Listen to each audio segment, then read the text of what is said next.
Alright, so I wanted to do a little video now that the younger generation is getting into these tractors, and when I was looking for this information I really struggled. So this is a 51 Model A, so being a late model it's slightly higher horsepower, so that might affect what you're comfortable with.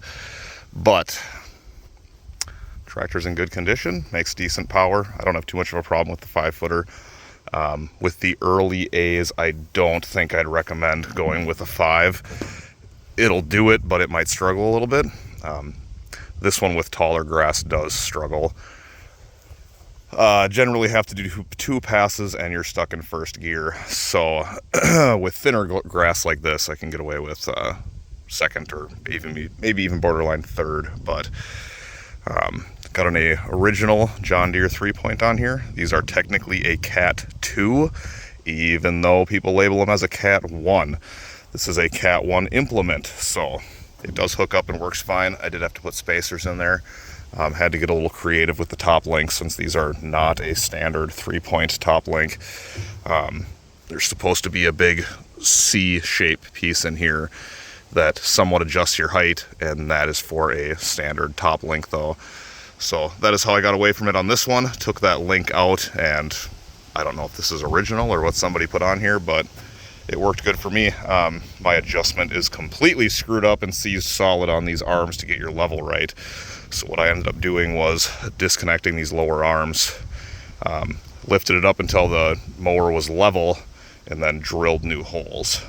So she's kind of custom for my tractor now, but it's never going on anything else, so it doesn't really matter. In case you are completely unfamiliar,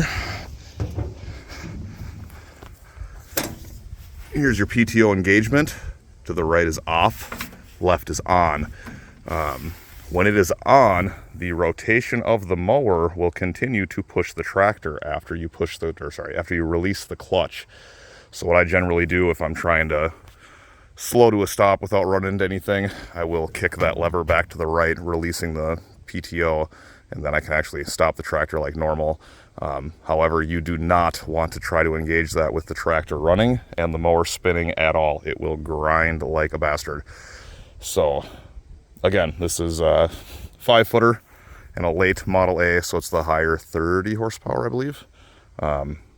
Yeah, would not recommend anything over a 5 for the lates, and I'd probably stick with a 4-footer on the early Model A's or B's. Blades on here are freshly sharpened, and it doesn't make that much of a difference if you're dealing with my thick field brush like we got over there. It's a bit of a struggle. I generally do 1 pass with the deck up and then go back over it and first with the deck down again. I will post a second video that actually shows some cutting, but like I said, I was struggling to see what kind of mower I could get away with on this thing. Couldn't find any information on YouTube or anything at all, so wanted to post a little bit of something to give somebody an idea.